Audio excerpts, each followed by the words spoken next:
물론 여긴 국민 라디오. 나란히 가지 않아도 우리는 하나. 세상은 힘들게 해도 우리는 조합원. 우리는 하나.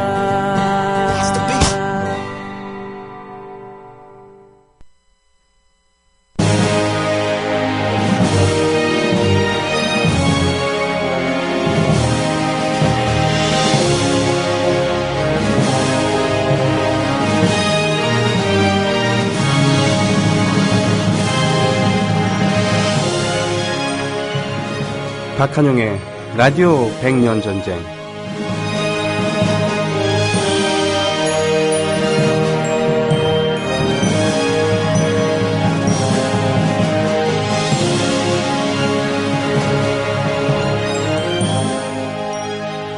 오래된 유럽의 오래된 도시나 또 일본의 오래된 도시와는 달리 우리의 오래된 도시들이 옛날과 같은 현대와 그러니까 과거가 공존하지 못하는 그런 거. 기껏해 남아있는 게 대문 몇 개 정도, 그리고 궁궐, 그것도 재건을 한 거죠. 그렇게 된 이유, 물론 몽골의 침략이나 임진왜란이나 한국전쟁이 있었겠습니다만, 사실은 일제가 그곳을 허물고 자신의 관공서를 짓거나 뭐 이런 식으로 해서 학교를 짓거나 이런 식으로 해서 과거의 흔적, 관청이라던가 그런 것을 싸그리, 관청 건물이나 이런 것을 싸그리 없앴기 때문이라고 합니다. 그러니까 생활 공간 자체가 없어졌다는 얘기죠. 업무, 공간, 생활 공간. 이만큼 일제가 우리에게 남긴 그늘은 이렇게 큽니다. 이걸 가지고 근대화를 이루었더니라고 하는 망발하는 것. 참 화가 날 일이죠.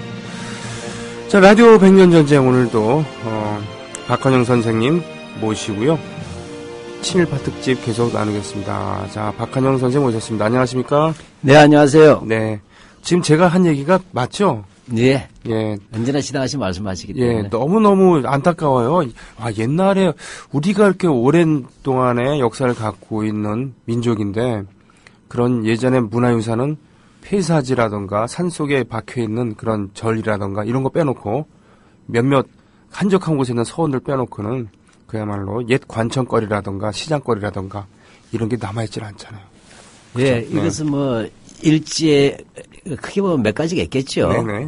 뭐 이왕 말이 나왔으니까 하나는 1930년대에 네. 일본의 그 미풍양속을 진흥하고 네. 미신을 타파한다. 일종의 농촌 근대화예요. 네. 식민지로서의 농촌 근대화라기보다 이제 뭐 농가 진흥 운동하고 겹치겠죠. 네. 이게 일제 시대 시작된 새마을 운동 이렇게 보시면 되겠어요. 그때 하면서 우리 전통 문화 많이 뿌리 뽑힙니다. 네. 예, 그렇게 되고 그다음에 많이 뜯어갔죠. 예, 그다음에 두 번째 전란이죠. 전란. 예, 그 세 번째로는 이제 박정희 시대의 급격한 근대화나 도시화 속에서 마구 사라지는 거죠. 근데 문제는 유적만 없어지는 게 아니라 그래서 그 니면에 있던 전통이라서는 그렇죠. 무형의 끝이 더 강하지 않습니까? 네. 이런 것까지 다 사라져버린 거죠. 미풍양소로 내려온 것을 미신으로 이렇게 얘기한다 그러면 어떻게 보면 일본의 신도야말로 그런 예. 근대 종교의 관점으로 보면 미신 아니겠습니까? 예, 뭐 우리가 또 뭐 이제 강나라의 문화와 전통을 존중한다는 입장에서 네. 신도를 우리가 얘기할 때는 이제 그 일본의 전통 그 민속 신앙으로 얘기를 하죠. 그렇죠. 우리가 예. 보면 그렇습니다. 그러나 네. 문제가 된 것은 메이지 유신 이후에 네. 이 신도, 민간 신앙의 신도가 국가 신도로 바뀌어버리죠. 그렇죠. 국가 신도로 바뀌면서 더 나아가서는 이것이 천황을 현인 신으로 하는 기괴한 걸로 탈바꿈하는 파시즘 종교로 가는 것들. 그러니까 민간 신앙에서의 신도하고 국가 신도로서는 구분해야 된다. 그렇습니다. 그 정점인 게 야스쿠니 신사. 그렇습니다. 예, 예, 그렇기 때문에 역사를 알아간다는 것은 이만큼 네. 본질에 접근한다는 의미가 있는 건데 그런 의미에서요. 지난주에 이제 6.25 친일파의 거악 이명세를 다룬다 그랬는데 사실 네. 그거보다는 그 손녀인 현 KBS 이사장인 이인호 씨의 그 궤변을 더 많이 다뤘어요. 말이 궤변이지, 그러면 해계 망측한 얘기죠. 그렇죠. 용납이 안 되는 용어들입니다. 네네네. 예, 그런 게 감히 말할 수 있는 나라가 된 거죠. 네. 예. 자, 그래서 그 할아버지인 이명세 본격 다루기로 하겠습니다만, 지난번에 이명세의 본격적인 친일 행적 직전까지 은행원으로서 주로 이렇게 활동했을 때까지를 얘기 많이 했었죠. 그리고 도평의원, 민선의원까지 얘기를 했습니다만, 네. 예, 그 계속해 뭐 주십시오. 친일면 사제 보면 이명세의 그 친일 행적이 아니지만 네. 또 행적 나오는데 잠깐 한번 정리해 보시죠. 뭐 우리 낭낭한 우리 그럴까요? 예. 네. 선생님 목소리로. 친일인명사전 잠깐 읽어보겠습니다. 1927년 3월 홍성군에서 충청남도 도평의 회원에 당선했으나 이듬해 9월 호서은행에 근무지를 옮기면서 도평의 회원을 사직했다. 1932년 9월 호서은행과 한일은행이 합병한 동일은행의 검사역을 지냈다. 같은 해 10월 동일은행이 대주주인 대부업과 부동산 매매 위탁업을 경영하는 주식회사 남창사의 취재역을, 1933년 3월 철원창고 주식회사의 취재역을 맡았다. 1934년 10월 계명구락부 간사를 맡았다. 1936년 윤치호, 조동식 등과 함께 재단법인 조선육영회 임원으로 활동했다. 같은 해 12월부터 1939년 8월까지 주식회사 이문당의 취재역을 맡았다. 1937년 12월 주식회사 동문사의 설립과 함께 취재역이 아니고 취재역이군요. 예, 예. 계속. 대표라고 생각하시면 예, 이 대표라는 뜻이군요. 예. 예, 그렇군요. 1940년 5월 대표 취재역에 취임해 1941년 6월까지 직했다. 1940년 11월 조동식 등과 함께 재단법인 학린사를 설립하고 이사에 취임했다. 1941년 4월 이석구가 설립한 보학원의 감사를 맡았다. 1941년 10월 주식회사 동문사가 주식회사 보항사로 변경해 설립된 후 취재역에 취임했다. 어휴, 정말 바쁘게 살았군요, 일제시대 때. 예. 취재역이 뭐예요, 근데? 예, 일종의 뭐라고 할까? 이거 일제시대 용어예요. 네. 그러니까 뭐 이렇게 대표 취재하면 상임이사라고 할까? 대표라고 할까? 이렇게 대표이사? 되는, 예, 뭐 그렇게 사장이군요, 그러니까. 그렇죠. 예. 네. 네. 예, 근데 뭐 간단하게 정리하면 기업가였어요. 은행업을 시작해가지고 통역에서 처음에 통역으로 시작했죠. 네. 그다음에 호서은행을 통해서 은행을 해서 이제 돈 쪽으로 간 거죠. 그다음에 기업인을 갔다는 거고 또 한편으로는 이제 이른바 유경 사업이죠. 네. 예, 그래서 사회활동 이 두 가지 병행했죠. 그런데 실제로 뭐냐면 이 과정에서 뭐냐면 친일이 겹치기 출현되는 겁니다. 네. 예, 친일 행적이 이 시기와 겹친데 특히 1930년대 중후반 이후에. 네. 근데 점차적으로 기업 활동보다 친일 활동이 더 많아지는 거예요. 그리고 바로 이 이명세가 친했던 그 근거지가 바로 유교예요. 유교. 그리고 구체적으로 단체를 얘기하자면 조선유도연합회라고 하는 겁니다. 예, 네. 이 조선유도연합회는 1939년 조선총독부가 유도의 황민화, 그 유교의 황국신민화지요. 를 위해서 전 조선의 유림들을 동원해서 만든 관변단체예요. 네. 예, 여기에 상임 참사 겸 참사를 지내다가 41년대에 상임이사. 자, 그렇다면은 유도연합회 어버 매치는 무술로서 유도가 아니고 유학일 예. 텐데 요걸 좀 자세히 좀 그렇죠. 영인의 유도 대학하고 관계없어요. 예. 예, 이거 좀 워낙 중요해서 조금 더 설명을 구체적으로 드려야 될 것 같아요. 네네. 유교 친일은 왜 중요하냐면 훗날 박정희 유신 체제 때 충혈교육과 연결되기 때문이에요. 그런가요? 예. 그 뿌리가 그렇게 갑니다. 예, 1939년 조선 총독부가 이제 만든 관변 유림 단체라고 말씀드렸는데 이 명목으로는 이제 유도연합이니까 유림들의 단체들을 그저 모은 거나 유림들 다 모은 것이겠죠. 근데 실제 회원장이고 유림만은 아니었어요. 그래서 성년 이상의 제국 시민 그러니까로서 본회 취재 찬동한 자를 굉장히 넓게 해놨어요. 그러니까 유교와 관계없는 사람들도 참가할 수 회원으로 될 수 있는데 네. 이 본부는 경화군 이따 나중에 설명을 좀 드려야 될 거예요. 예, 두고 도, 부, 군, 도의 지부를 설치한 전국 조직이죠. 네. 예, 주로 이제 향교와 명륜당, 예, 명륜당에서 성균관에 있는 것이잖아요. 그렇죠. 예. 에서 이제 주로 행사를 하고 경비는 향교 재산에서 충당했어요. 향교 재산. 그리고 기관지가 있어요. 꼭 알아둬야 될 기관지죠. 1940년에 나온 유도라는 기관지가 있습니다. 이게 43년 제7호까지 간행돼요. 네. 예, 그런데 이제 그 친일 유림의 글들은 주로 유도란 잡지를 보면 많이 나오겠죠. 글들이. 예, 근데 이 조직을 하나 볼 필요가 있는데 39년도 창립 당시에 임원을 보자면 총재가 정무총감 오노 로쿠이치로예요. 우리가 대야 녹일랑이라고 쓰죠. 오노 로쿠이치로인데 네. 예, 조선 총독 다음이죠. 그러게 말이에요. 예, 쉽게 말 총독이 대통령이라면 국무총리에 해당하는 정도예요. 네. 그가 이제 총재입니다. 네. 예. 그다음에 회장은 경학원 대제학 윤도경 악질 친일파죠. 네. 예. 그다음에 고문은 이 국민정신총동원 조선연맹 우리가 흔히 정동연맹이라 부르는 건데 네네. 요즘은 그 뭐라고 할까 그 전시총동원 기구죠. 네. 예, 아주 막강한데 거기 그 총재인 가와시마 요시유키 천도 의지라고 합니다. 네. 하고 그다음에 전 조선총독부 항무국장이고 중앙해파의 이사장 세끼야 대자부로 과은옥 정삼랑이라는 사람이 있어요. 다들 일본 사람들이 주축이 되고 있군요. 예, 그렇죠. 왜냐하면 이 한 명만 윤도경만 놓고 바지 사장이죠. 네. 예, 실제 일본인들이 따라서 뭡니까? 한마디로 하면 일본 제국의 이익을 위해서 봉부시키자는 거겠죠. 네. 그래서 이 설립 목적을 보게 되면 이 첫 번째로 뭐냐면 이 전유림의 경학원을 중심으로 네. 전유림의 단체를 조직하고 황도 정신에 입각해서 유교 진흥 공자가 아니라 황도 정신에 입각한 유도 진흥. 그러게요. 이걸 합치면 황도 유학이라 그러죠. 그러니까 좀 이상하네요. 그러니까 예를 들면 기독교 단체를 설립하면서 예. 여기에 유교적인 색채로 이끌어간다라는 거랑 뭐 다를 게 뭐가 있습니까? 그렇죠. 예. 예를 들면 대통령의 이념에 따라 기독교의 를 진흥하고 하는 말과 똑같아요. 네, 쉽게 말해요. 네.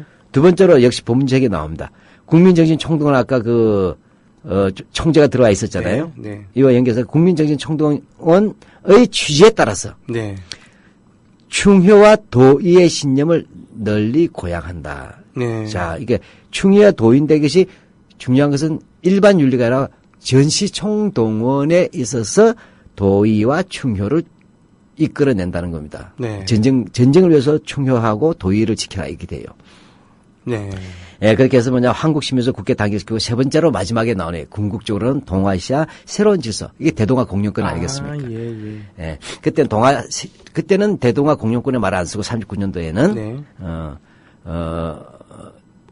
동아 신질서란 말을 많이 썼어요. 신질서. 예, 이게 더 크지만 대동아 공영권으로 가는 겁니다. 동아시아의 새로운 질서, 신질서라고 한다면 자기들이 중심이 되겠다는 얘기랑 똑같은 그렇죠. 얘기인데. 자기 나와버리죠. 그렇게 해서 뭐냐면 국가적 목표에 따라서 동양 문화의 진수를 널리 알리고 동양 문화에서 순수한 중국계 아니고 황도 유학의 이념이죠. 네. 그 황도라고 해서 천황제 유교라는 얘기예요. 네, 그렇게 해서 일본, 만주, 중국을 연결하는 영구평화랍니다. 이들도 영구평화라고 얘기하네요. 네. 내보다 불구평화의 정신적 연결을 맞이한다 이렇게 읽어야 되겠죠. 그런데 말이죠. 그 사람이 나이 들고 지위가 높아지다 보면 여기저기서 이름 빌려달라 그런 경우도 많고 그래서 본의 아니게 여러 직함을 갖게 되기도 하고 그런데 그렇죠. 네. 뭐 친일단체 간부긴 합니다만 그렇다고 해서 뭐 이렇게 그것만으로 악질이라 볼 수는 없지 않습니까? 그렇죠. 우리가 그 친일인명 사전 편찬위원회라든지 네. 그다음 노무현 정부 당시에 만들어졌던 친일 밤조 행위 진상규명위원회라고 있었지 않습니까? 네네. 있었잖아요. 그래서 할 때도 단체 간부로서만으로 하진 않아요. 근데 특수한 몇몇 단체들은 워낙 그 단체 자체가 악질이기 때문에 네네. 그리고 그 간부면 핵심이잖아요. 그래서 단체 소속 간부일 경우에 당연지로 들어가는 경우가 있습니다. 네네. 그러나 앞서서 말했지만 유도연합회 간부라고 하지만 좀 그 행위도 같이 볼 필요가 있을 것 같았어요. 예. 왜냐하면 우리는 그것도 최대한 친일파에서 빼주고 싶은 거예요. 왜냐하면 그 식민지한 상황 속에서 뭐 어쩔 수 없는 상황도 있을 수 있다. 그런데 보니까 이명세는 그런 게 아니에요. 아주 악질이에요. 보면 뭐냐면 간부로서는 상임 참사, 상임 이사라고 해서 핵심이잖아요. 네. 그게 대표이사에 준하지 않습니까? 네네네. 근데 행위도 아주 뭐 심각했어요. 어떻게요? 그 39년도 8월 달에 이제 각 종교 단체들이 대표들이 모입니다. 요즘 지금 뭐 시국 종교 뭐 원로 간담회라고 할까? 네네. 대표자 간담회 이렇게 했어요. 근데 여기서 뭐냐? 목적 뭐예요? 전쟁 때잖아요. 초비상시국에 직면해서 종교계의 총동원을 언론하기 위해 무슨 말인지 알겠죠? 아. 예. 시국 간담회 그때 열린 게 시국 간담회 참 시국 간담회란 말이 일제시대 때 나온 거예요. 이때 뭐냐면 이명세는 조선 유림연합회 대표로 창단합니다. 네. 이건 조선 유도연합회와 좀 달라요. 그래요? 예. 그러니까 조선 유림연합회와 조선 유도연합회가 뭐가 다른 겁니까? 예, 이 조선유린연합회는 그보다 좀 빠르게 만들어졌어요. 네네. 이것은 1936년 10월 달에 만들어졌는데, 네. 이 1937년 8월 달에 되면서, 왜냐하면 1937년 7월 7일 날 일본이 중국을 침략하잖아요. 네네. 예, 이렇게 되니까 8월 달에 비상시국에 대응하면서 참 말이 어렵습니다. 이거 들으시는 분은 머리가 빠개질 텐데, 유교 용어가. 그것도 아주 더럽게 아름다운 용어가 아니라 지저분한 한문으로 됐어요. 천명 황도, 존정국시, 보합대화, 혁고국본, 후원 황군, 앙양국이 어디를 좀 알 수 있을 것 같아요. 이게 뭐예요 도대체 근데? 네. 이 5대 강령이에요. 네. 천명한 황도는 황도를 높이 네. 밝히고 우리가 이에 우리의 뜻을 천명하는 바이다 할 때 그 천명에 네. 황도를 밝히다 유도가 아니죠. 네. 그다음에 존정국시는 국시 아시죠? 네. 대한민국 국시 할 때. 네네. 국시를 높여서 정하고 네. 바르게 정하고 그다음에 보합대화 대화라는 것은 일본 야마도 정신 아시죠? 아 야마토 예, 정신. 그거예요. 네. 일본혼. 예, 네. 대화 정신을 보호하고 온전하게 하며 네. 혁고 국본하되 나라의 근본을 쇄신해서 공고히 하고. 네. 근데 하기 말이 어렵죠. 그러게요. 근데 이런 말은 신경 안 써도 돼요. 마지막 말은 쉬워요. 응. 후원 황군은 뭡니까? 황군을 일본군을 후원한다. 그렇죠. 네. 그다음에 앙양국위는 국위를 앙양한다. 국위 성장한다. 국위를 선양한다. 네, 그러니까 앞에 말은 어려운데 다 그건 구라예요. 그 황군을 후원해서 나라를 높인다. 국위를 높인다는 것은 침략 행위를 적극 옹호하고 지원하자는 얘기잖아요. 그렇죠. 뭐 그 얘기예요. 그러니까 앞에 괜히 유교적 용어 썼지만 다 엉터리고 이렇게 해서 했던 단체예요. 예. 예, 어찌됐건 근데 아무튼 유림 대표니까 글도 쓰고 그러면 강연도 하고 그랬겠네요. 그렇죠. 예. 네. 일단 이제 많지만 네. 1942년 5월 달에 이제 유도 창간호가 발간돼요. 네. 아까 조선 유도 연합회라고 있었잖아요. 예, 예. 여기에 뭐냐면 이제 글을 하나 쓴 게 제목이 뭐냐면 동화 공영권과 네. 유교의 역할. 아예 이거 데뷔 글이 이거예요. 쉽게 말하면 대동아 공영권에서 유교가 적극적 역할을 해야 된다는 거죠.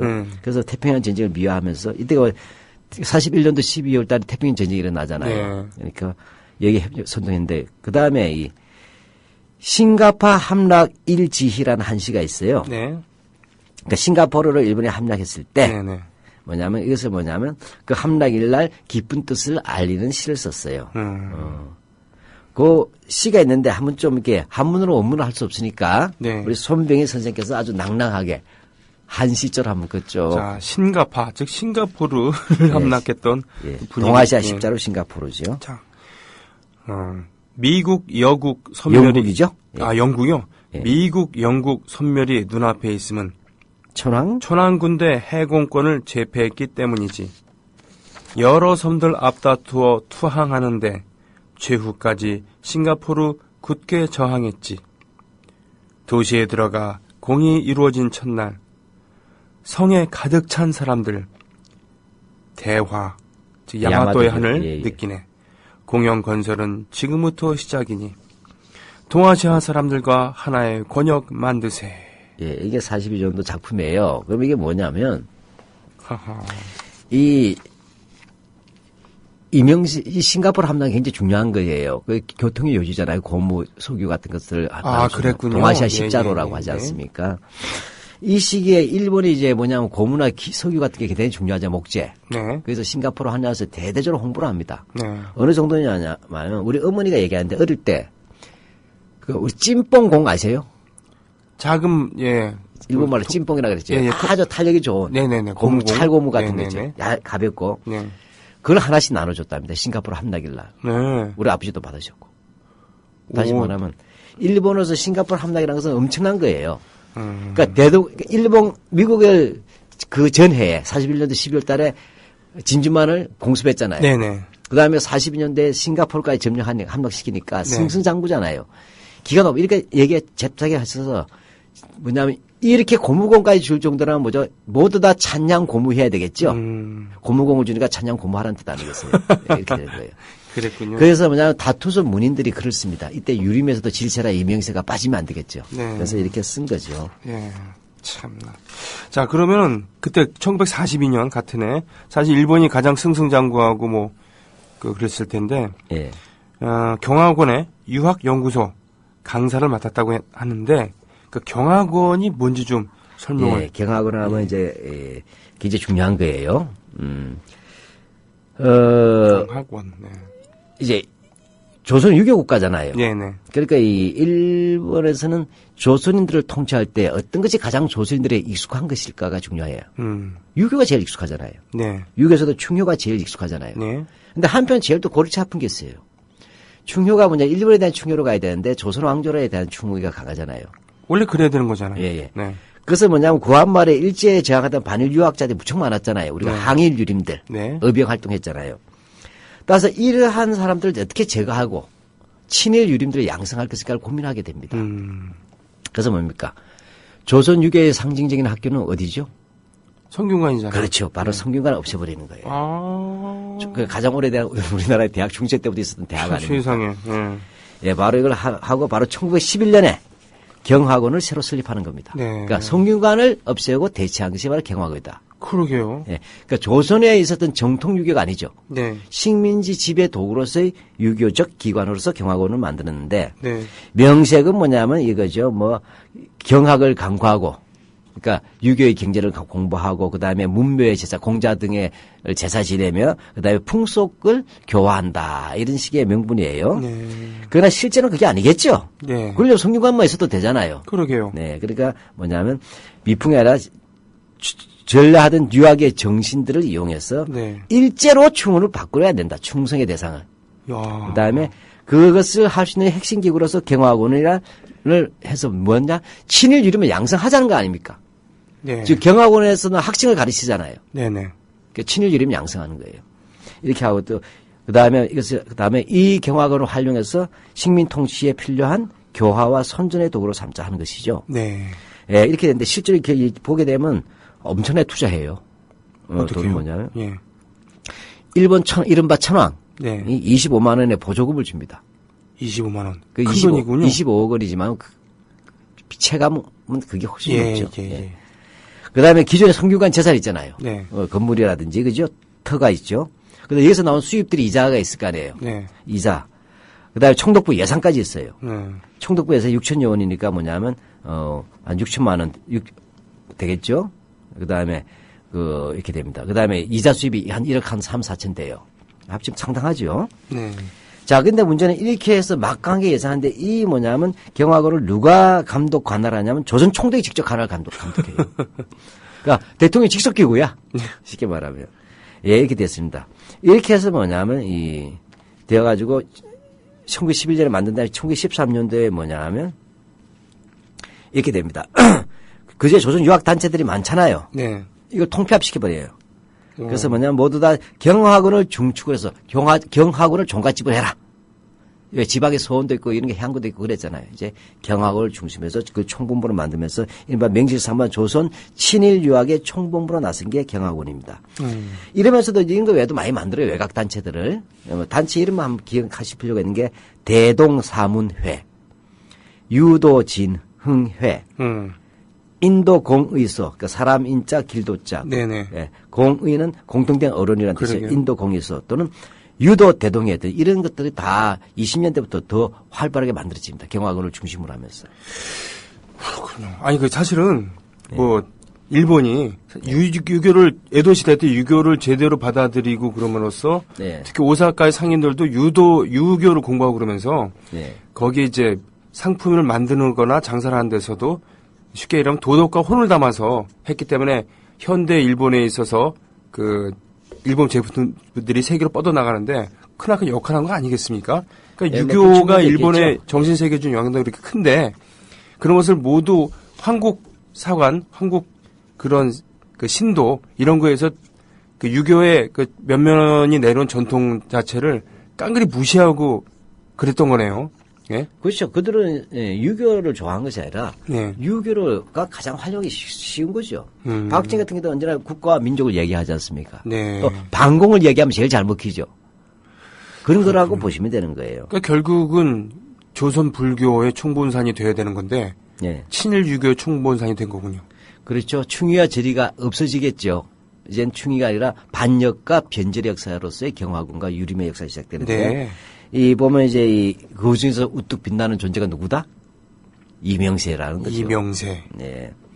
그 뭐 보면 일단은 뭐냐면 이 제국의 나팔수가 돼야 될 거 아니에요. 네. 예, 그러니까 이 경화군 강사를 역할을 했잖아요. 네, 네. 그러니까 경화군 강사이자 유도연합회 간부잖아요. 네. 이렇게 돼서 이제 활동을 열심히 합니다. 그래서 뭐냐면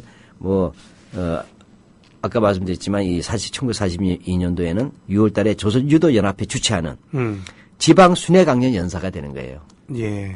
그래서 경상남도하고 강원도에 파견돼서 이른바 국채명징 아시죠? 천황제 국가에서 충성을 다하는 한국 시민이 되자. 이게 국채명징이에요. 네.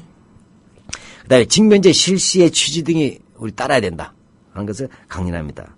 그다음에는 이 10월 달에는 1940년 10월 달에는 함경남도 홍원군 유도회, 지방 유도회죠. 다 이 네트워크를 만들어 놓는 거죠. 그렇겠죠. 네. 총회 및 읍면 유대 지부 결성기에 참석해가지고 시국화, 유림의 책무 뭐 이런 것들로 이제 주제를 강연하면서 하는 전국적 단위의 강사였어요. 그 손녀인 이인호 KBS 여상이 여기저기 말도 안 되는 단체 가갖고는 말도 안 되는 강연하는 거랑 비슷한 느낌이네요. 그렇죠. 예. 네. 그래서 제가 보면 이 할아버지의 행적을 보다가 이 이인호 씨 이렇게 사실은 아무데나 가서 마구 떠드는 걸 보면 야 이거 피니라고 얘기하면 참 안 됩니다만은 어쩜 저렇게 닮았을까라는 생각이 들어버리고. 네. 하여튼간에 근데 또 보면 이제 이 유도에다 또 글을 하나 쓴 게 있어요. 이렇게 강연 다니는 그 와중에도. 네.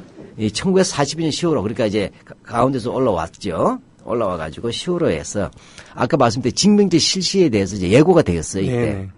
실제 실시는 44년도지만 예고를 한 거죠. 네. 이거 뭐야? 축하를 해야 되겠죠. 예, 징병제 실시를 결정한 것을 축하하는 한시가 있어요. 그 제목 자체도 아주 원색적이에요. 축 징병제 실시예요. 아주 그냥 그래도 꼴에 이렇게 하여튼 예. 유학자라고 한시를 고추고도 한시를 썼어요. 예, 근데 뭐 내용은 시원찮아요. 제가 이거 제가 백악생 중남하니 위국 당사 사적경이라 무감 오제 잉유순이니 천감전란 반승평이다 했는데 뭐 들으신 분 보다 짜증 나시겠죠? 제가 그냥 해석해 볼게요. 한문 별로 이 한문은 제가 볼 때 굉장히 못 쓰는 한문이에요. 네. 한시로서 제가 한시를 못 쓰지만 이런 정도면 완전히 뭐냐 재질이에요. 수준은. 그러니까 입에 발린 시죠. 네, 제가 번역하면 이렇게 됩니다. 제가 백악생 중남 하니까 집안에서 아들 난 것 중한 일임을 더욱 알고 자 집에서 아들 난 것이 굉장히 귀중하다는 거예요. 네. 근데 여기서 중한임을 더욱 알고라고 했어요. 조금 문법적 문학적 번역을 제가 해줍니다. 네. 왜냐하면 얼마나 악취냐 설명해야 되니까. 네. 집에서 아들 낳으면 경사잖아요. 네. 그러니까 중한 거예요. 근데 여기서 뭐냐 백악이라는 것은 곱빼기로 느꼈다는 얘기예요. 네. 뭐죠? 전쟁터에 보낼 아이들을 낳았다는 데서 그 기쁨이 더 크다는 얘기예요. 그래서 한자 제가 백할 때 곱빼기 배자에다 깨칠 각자에 느낄 각자예요. 네. 예, 이렇게 해서 제가 백악생중남이란 말은 바로 아들 난 것이 중한 게 아니라 곱빼기로 중하다, 따따블 중하다 하는 것은 네. 천황에게 드디어 갖다 바칠 수가 있게 됐다 이런 뜻이에요. 이게 원래 이 시에서 나온 중남이란 말은 백낙천이라고 당나라 때 시인이 있죠. 네. 백거이라고 많이 알려졌어요. 네, 예. 이게 장한가라는 시가 있어요. 네. 장편 시죠. 네. 여기에 보면 양귀비가 태어나서 아주 그냥 총애를 받잖아요. 이때부터 뭐냐면 부중생남 중생녀다 하는 말이 돌았다는 기질이 있어요. 네. 백낙천이 식기절에. 네. 이때부터 뭐냐면 사람들은 아이들을 낳는 것을 귀하게 여기지 아니하고 딸을 낳는 것을 귀하게 여겼다. 이런 말인데 이걸 잠깐 돌려서 쓴 거죠, 오히려. 네. 그래서 아들이 더 귀하게 여긴다. 그래서 아주 복합적으로 쓴 거예요. 이국 당사 사적경이요. 당연히 나라의 일을 당해가지고는, 그죠? 당사, 사적경. 마땅히 생각한다. 적과 싸우다 죽는 것은 가볍게 얘기해야 된다는 거예요. 예. 예, 그러면서 우리들은 후회가 없나니 하루빨리 전란의 시대가 평화의 시대가 되길 바랍니다. 마지막에 평화를 얘기했다서 이게 평화주의자가 아니죠. 그렇죠. 예, 이건 전 단계가 먼저 전쟁에 나가서 죽으라는 겁니다. 네, 우리가 이겨야 되는 거고 거기서 마땅히 죽는 거 아까워하지 말라 이런 얘기인데. 예, 이제 조선의 아들들의 의무는 뭐죠? 부모들의 의무는 아들을 낳아서 전쟁에 보내는 거예요. 그래서 뭐죠? 죽음을 가볍게 여기도록 죽었어 죽으라는 거예요. 죽으면은 영광스럽게 야수꾼이 봉헌되니까 예. 아까워하지 말아라. 예, 이게 무슨 유도를 지키기 위한 겁니까? 이런 유교가 어디 있어요? 그러게요. 예, 예. 한편 1942년에는 조선을 떠나는 총독 미나미 지로 그리고 2인자인 정무총감 오노 로쿠이치로의 예. 치적을 찬양하는 한지도 썼나요? 예, 두 편이 있는데 네. 예, 그 중에서 하나만 해볼게요. 네.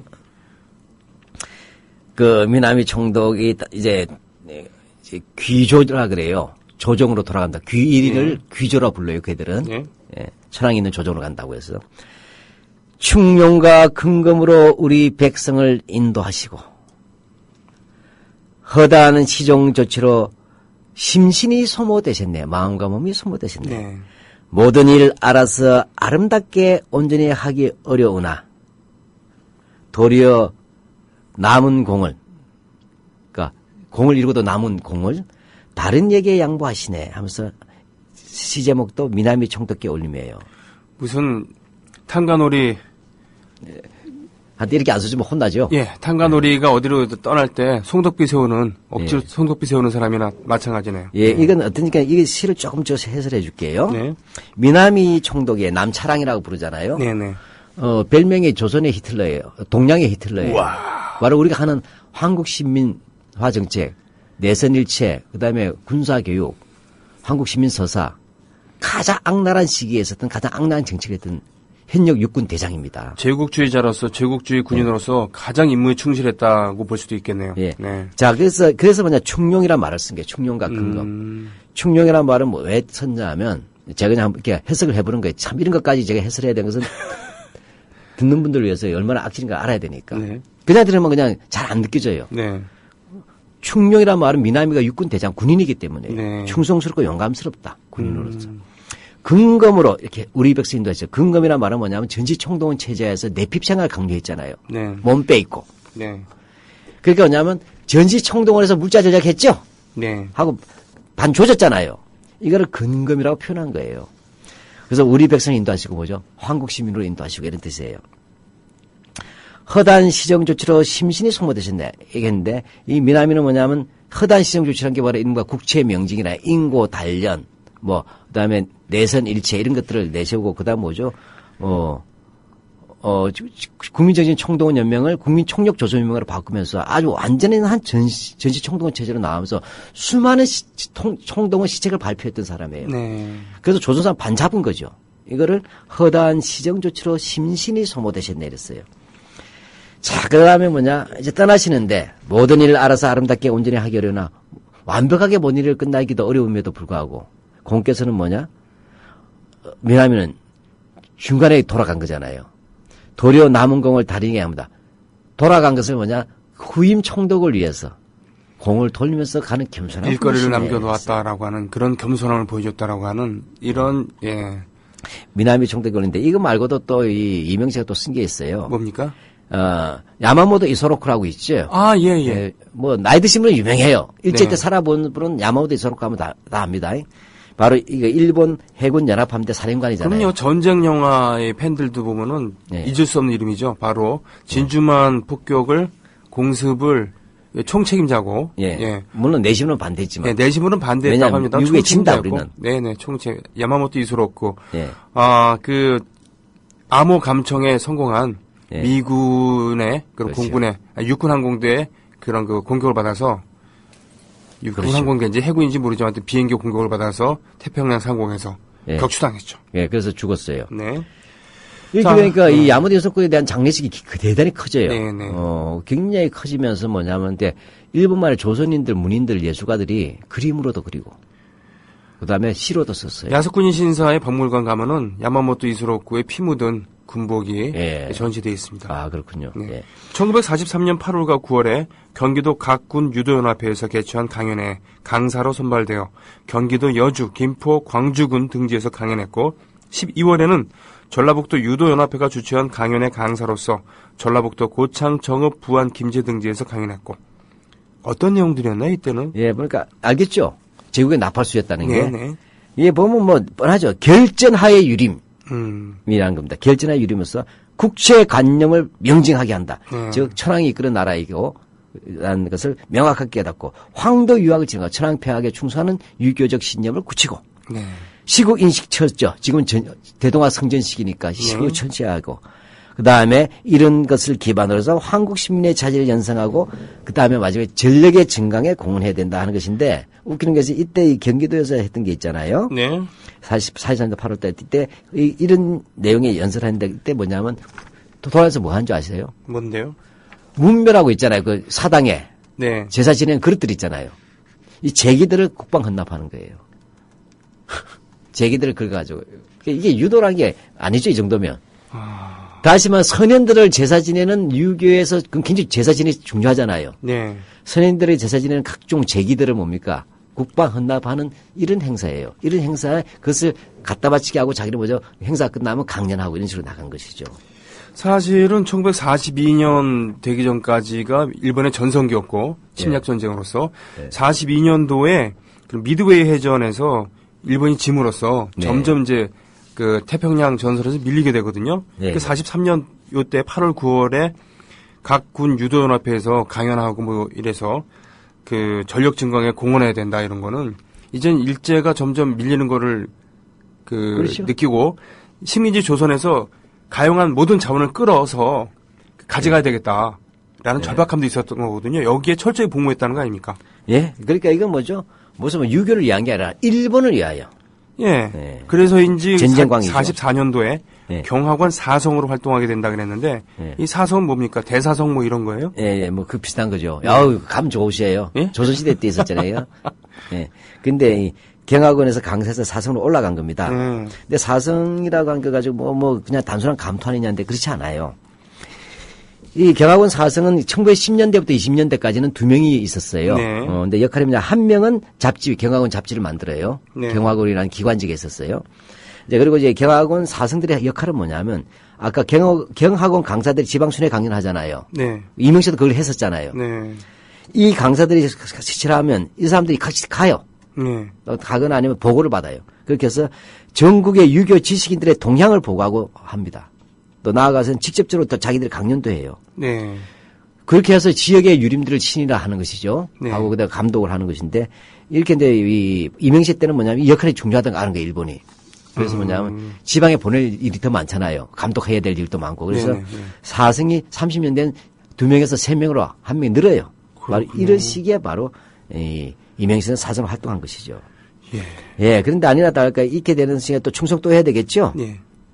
그래서 1944년 그 유도 사후로 하고 11월 후에 일본의 전승을 기원하고 상무 정신을 고취하는 데서 한다는 것에서 정기가의 해설이라는 걸 실었어요. 정기가의 해설.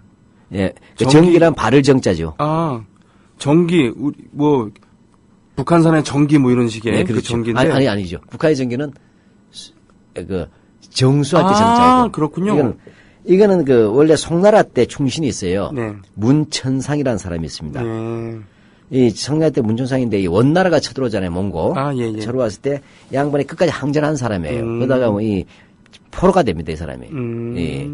그래서 됐을 때 뭐냐면 몽고의 그 승상이 너 항복하고 우리를 뭐 하도 이제 재주가 뛰어나고 하니까 항복하고 우리 원나라를 섬기면 모든 걸 사해주고 이제 높은 벼슬을 주겠다고 했어요. 근데 문천상이 그때 쓴 시가 있어요. 네. 그 시가 바로 정기가라고 하는 거예요. 천지유 정기하니 하면서 하늘과 땅에 바른 기운이 있으니 하는 게 유명한 절의 시예요. 네. 그런데 이 이명선은 그 절의 시를 어디다 붙입니까? 일본에다 붙인 거죠. 이 완전히 썩어도 완전 썩었고 사기꾼이에요. 그렇군요.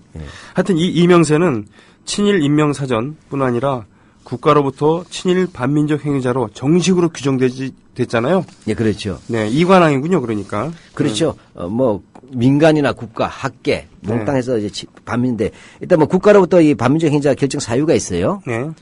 그 내용을 이제 그대로 한번 읽어볼게요. 네. 1939년 조선유도연합회 상임 참사, 1941년 상임이사, 1944년 경학원 사성으로 활동하면서 일제의 침략 전쟁과 식민 통치를 찬양하는 글을 지었으며 네. 일제의 고위 관료를 칭송하고 네. 징병제의 실체를 찬양하는 시문을 짓는 등 일제의 침략 전쟁과 식민 통치에 적극 협력하였기 때문에 반민법 2조 17호에 의해서 친일 반민족 행위자로 결정한다. 이렇게 되어 있습니다. 아주 그냥 화려하군요. 예, 그 친일 쉽게 말하면 위안용어 같은 거예요. 너 진짜 나쁜 놈이었어라고 얘기하는 것이랑 똑같네요. 예, 국가가 했고 이건 국회에서도 통과됐어요. 이명박 정부 때도 다. 그렇군요. 예. 자, 물론 대강은 이해됩니다만 그래도 구체적으로 말씀을 해주세요. 그러니까 일제가 이렇게 유림을 예. 이렇게 애써서 친일화시킨 거는 어떤 이유일까요? 예, 잘 알다시피 총독부는 이 강제 병합하면서 유교 우대를 하겠다고 해서 유교를 우대화한다. 네. 이 사라져야 될 중세 사상이잖아요. 네. 근데 일본이 오히려 유교를 더 권장하겠다고 나섰어요. 그 이유는 뭐냐면 조선 침략까지 유교가 모든 규범의 근본이 됐잖아요. 그러니까 유교가 이 450년에서 500년 가까이 네. 조선 민족을 장악하고 있었단 말이죠. 이 장악한 것이 효과적이게 새로운 것을 줄 필요가 없다. 네. 그리고 또 하나, 그래서 유교를 매개로 해서 통치하자. 또 하나, 두 번째는 뭐냐. 지역의 실력자들이나 오피니언 리더들이 다 유림들이잖아요. 이들을 회유하려면 유교를 높여야만 이들이 거부감이 없을 것이다. 세 번째로는 항일 유림을 제거하는 것으로 재편해야 되겠다. 네. 이렇게 됩니다. 그래서 뭐냐면, 그러니까 문제는 유교가 효용성은 높은데 유림들이 저항하고 있잖아요. 그렇죠. 예, 그렇게 하니까 뭡니까? 한편 어병들을 이른바 토벌하면서, 예, 그 다음에 뭐냐, 통가무 시대부터 이미 대동학회란 걸 만들어요, 대동학회. 예, 대동학회. 나중에 공작으로 바꾸는데 이게 바로 이토 히로부미가 후원한 거예요. 예. 그래서 이때부터 뭐죠? 친일 유림의 근거지를 조직을 만든 겁니다. 대동학회. 대동아 공유권 느낌 들죠? 네. 예. 그 다음에 이렇게 됩니다. 자, 이렇게 하고 그다음 강제 병합을 하는 후에는 뭡니까? 이제 뭡니까? 어떤 교육이냐? 유교적 간연 중에서 가장 효과적인 게 충군 애국이라는 말이 있잖아요. 네네. 충군이 그대로 있어. 왜? 일본은 천황이 있잖아요. 음. 그러니까 충군이 되는 거야. 애국은 대일본 제국. 왕에게 충성하지 말고 이제는 새로운 왕에게 충성해라. 네. 그래서 이제 나라 바뀌었으니까 그렇게 해서 뭐냐면 충군 애국을 노골적으로 이제 하기 위해서 뭐냐 교육치거를 조선에게도 강요하는 거죠. 일본 천황이 만들었다는 교육치거 있잖아요. 이걸 조선의 식민지 교육에도 넣습니다. 이게 흉노를 가르치는 교육이에요. 교육치거가. 이걸 본뜬 게 국민교육헌장이고. 그렇게 하고 그다음에 뭐냐면 이 유림들한테 돈을 나눠줘요. 병합 이후에. 전국의 유생 12,115명에게 상치 은사금 나이 먹었다고 주는 보너스예요. 상치는 요즘은 치면 경로 은사금에서 돈을 뿌립니다. 근데 1엔씩 뿌렸어요. 1엔씩 10,000원씩. 그래서 예. 그다음에 뭐죠? 고위직들에게는 이른바 병합기념 은사금 해서 이제 자기 수야와 함께 돈을 주지 않습니까? 예, 이렇게 하면서 하고 그다음에 또 뭐냐? 조선시대 때 효자나 절부 그죠? 절개가 있던 아내들에게 정려문 같은 거나 포상 같은 거 했잖아요. 이걸 네. 조선 총독가 그대로 합니다. 아. 그래서 자기네들하고 그렇게 합니다. 그러니까 예. 주로 당근을 이렇게 주면서 그렇죠. 표유를 하는 그런 거였군요. 예. 근데 뜻대로 안 됐어요. 왜냐하면 상당 부분이 순국하거나 항일 의병을 해버리잖아요. 그렇죠. 그렇게 뭐였죠. 이게 조선 500년사를 그래도 유지시켜줬던 것은 그렇죠. 썩어도 준시지. 정신인데. 예. 썩어도 준시. 예. 그렇게 되니까 어떻게 해요? 안 되겠다. 그 뿌리를 없애야 되겠다 해서 경화곤을 이제 성균관과 한교를 재편해야 되겠다 해서 경화곤을 만들어버리는 겁니다. 경화곤을 만들어서 뭐냐면 경화곤을 중심으로 해서 식민지 교육과 교화의 중심으로 삼고서 그 다음에 뭐냐 대신 뭐냐 아까 조선 유도 연합회 같은 전국적 조직을 만들어 가지고 네. 쉽게 말하자면 일본 천황의 충량한 시민으로 만들고자 유교 본래의 인의 충효 사상들을 그대로 강조하는데 중요한 것은 이렇게 하면서 일본에 대한 충성이잖아요. 네. 이 속에서 경화군이나 유도 연합회를 통해서 정통 유림은 제도 바깥으로 다 밀어내는 겁니다. 그렇게 하고 부패 유림이나 사이비 유림들 유학자도 아닌 놈들이 들어오는 거예요. 네, 이렇게 해서 들어와 가지고 그들 중심으로 해서 식민지 유교 정치하는데 이것이 우리가 나중에 이것이 황도 유학이라는 형태로 구조화됩니다. 그래서 유학. 그렇군요. 그래서 그러니까 조선인들의 정신 세계를 제대로 좀먹기 위해서 예. 이렇게 유학을 변질시키고 사이비 유학자 그리고 지조 없는 전혀 유교스럽지 않은 지조 없는 그런 떨거지들을 키웠군요. 거기에 그 이명세가 선봉에 섰고요. 그 이명세는 당연히 제대로 된 나라였으면은 단죄받아야 됐는데 단죄받지 못하고 오히려 해방 후에 그 이승만 독재 빌붙었다고 돼 있죠? 예, 뭐 해방 후에 그 행적들 참 네. 좀 이렇게 제가 한번 읽어보시죠. 읽어볼까요? 예, 인명사제 나온 거를. 해방 직후 1945년 10월 조선사회교육협회 자, 잠깐만요. 조선사회교육협회라고 할 때 일제시대 때 그나마 대도 알아 사회사업했다는 거예요. 그 경력직입니다. 네. 그러니까 창설될 때 부이사장을 맡았고 46년 10월 성균관대학교 강사와 재단법인 성균관대학교 상임이사를 맡았고. 경화원이 없어지니까 다시 성균관이 부활됐잖아요. 말이 되냐고요. 근데 그걸 그대로 46년 10월 달에 그대로 먹었다니 말이 됩니까? 예. 김창숙 선생이 가만히 계셨나요? 참. 아, 이는 뭐, 예, 그 다음 하십시오. 뭐. 54년 4월 재단법인 성균관대학교 이사장. 57년 10월에 물러났다가 60년 11월부터 62년 6월까지 다시 이사장. 예, 여기서, 예, 잠깐만요. 네. 54년에 성균관대학교 이사장 취임했다가 57년 물러나잖아요. 네. 이때 바로 이제 김창숙 선생님이 들어오시는 거예요. 마지막 유린 김창숙 선생이 예, 쫓아냈는데. 예. 그런데, 다시 복귀했군요. 예. 사학 부패사학 김문기가 상지대학교에서 쫓겨났다가 다시 돌아온 거랑 비슷하군요. 예, 예. 자, 54년 6월 대한유도회 총본부 부위원장을 맡았고 55년에는 재단법인 동덕여학원과 재단법인 영우학원 이사를 맡았고 예. 1960년 성균관장에 올라 62년까지 재임했고 63년에 유학연구회 고문과 타이완 아주시단 명예사장을 맡았고 그러니까 대만의 아시아시단 이런 뜻이죠? 예, 아시아시단 65년에는 한성문우사 사장을 맡았고 72년 7월 28일 날 사망하고 예, 아주 명대로 다 살다 갔어요. 아니 이게 말이 되는 거냐고요 지금. 예. 부귀영화를 누렸네요. 예. 해방 이후에 당연히 이 사람은 왜냐하면 친일 유림에서 경학원에 4승까지 했고 네. 조선유도연합회 핵심 아닙니까? 네. 상임 참석까지 했고 이렇게 되면 이 사람은 사실은 완전히 감옥에 가야 될 정상이에요. 아니면은 뭐 우리나라가 그 개판이었으니까 친일자재 청산하지 못했다 하더라도 예. 적어도 다른 분야 갖고는 살아야 될 거 아니에요. 예. 근데 어떻게 해서 46년도 10월 달에 성균관대학교 강사하고 재단법인 성균관대학교 상임이사가 가능하냐? 미군정합니다. 친일 경찰이 그대로 경찰로 남은 거랑 그렇죠. 똑같은 얘기네요. 예. 바로 미군정하에서 미군은 그대로 둔 거예요. 예. 그러게 되고 그다음에 이렇게 상임이사에서 이사장까지 가잖아요. 예, 이렇게 되는데 이때 뭐냐면 조동신 사람이 자꾸 나와요. 아까 조선사회교육협회 있지요. 예, 조선사회교육협회 이사장 조동식. 예. 네. 그다음에 동덕여학원의 이사도 하잖아요. 동덕여학원이라면 동덕여대의 그 동덕입니까? 예, 동덕여고하고. 네. 예. 바로 이 조동식이에요, 오너가. 조동식도 친일이죠. 그렇군요. 예, 일제 때부터 파트너예요. 네. 중에. 예, 이렇게 되는데 뭐냐면 결국 이렇게 해야 되는 때 심삼 김창수 선생이 분연히 떨치고 일어나신 거죠. 심산 김창숙. 네. 예, 심삼 김창수 선생님 잘 알다시피 영남의 저리 살림에 유명한 집안 아니에요. 네. 예, 이분이 이제 보니까 이건 안 되겠다. 어떻게 해서 성균관이 이룰 수 있냐. 이렇게 된 거죠.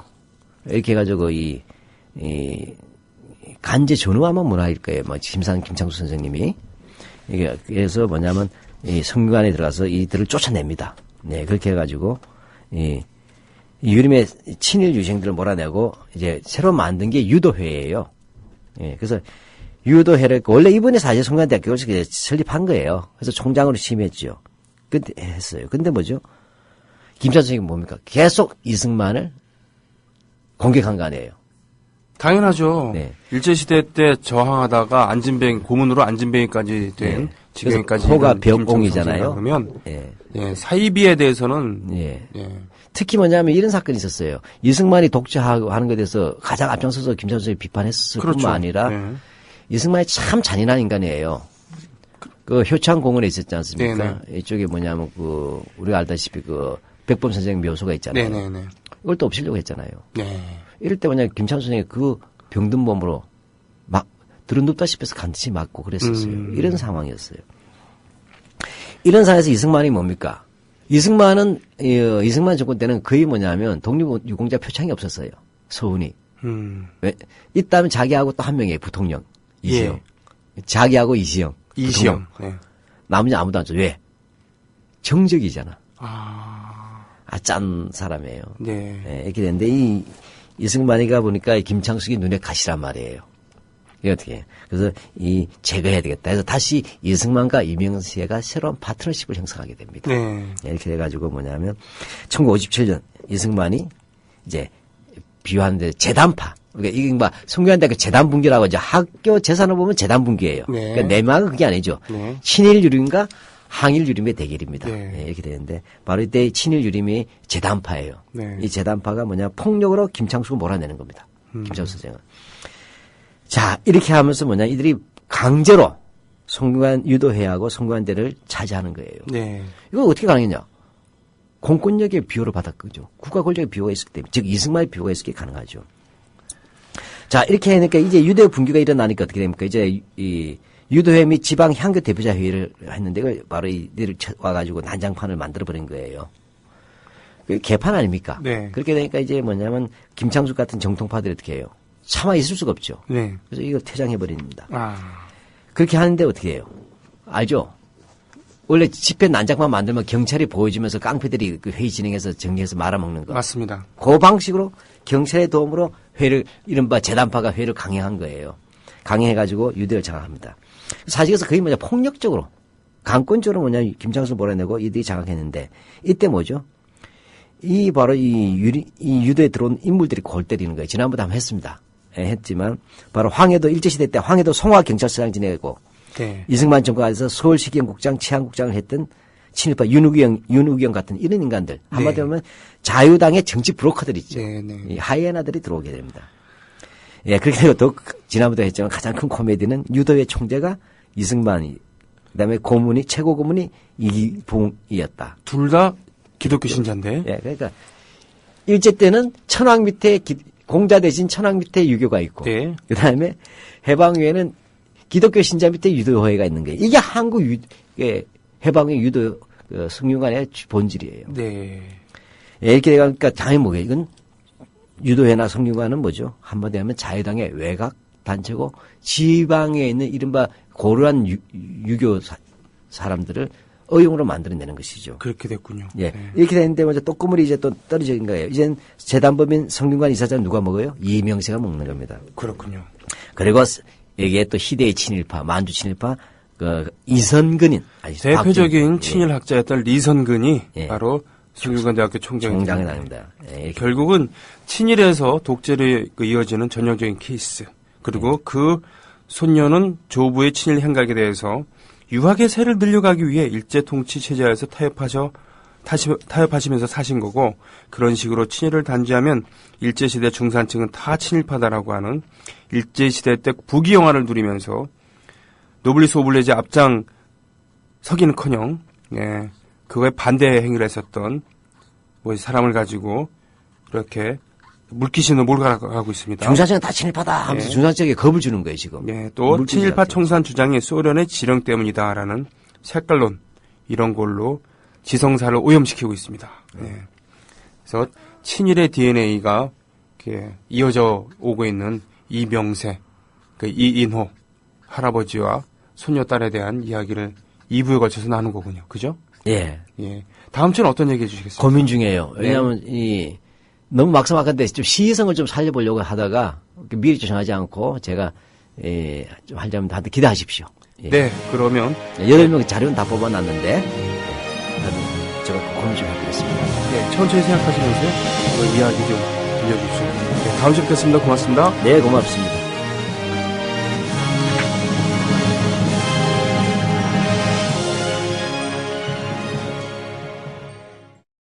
(2015년) 고래 잡으러 갑시다! 2015년 해맞이 행사가 2014년 12월 31일 수요일 오후부터 이튿날 2015년 1월 1일 목요일 오전까지 주문진 앞바다가 눈앞에 펼쳐져 있는 강원도 강릉 청소년 해양수련원에서 열립니다. 서영석, 김용민의 정치 토크, 정영진의 불금쇼 생방송 공개방송으로 함께하고 조합원 모두가 해돋이 장관을 함께 바라보며 한 해 희망을 기원하는 시간으로 꾸밉니다. 가족 단위의 참여를 환영하며 푸짐한 먹을거리, 어린이를 위한 특별한 시간도 약속합니다. 자세한 안내는 국민TV 홈페이지 지역협의회 모임 안내 게시판을 참고하세요.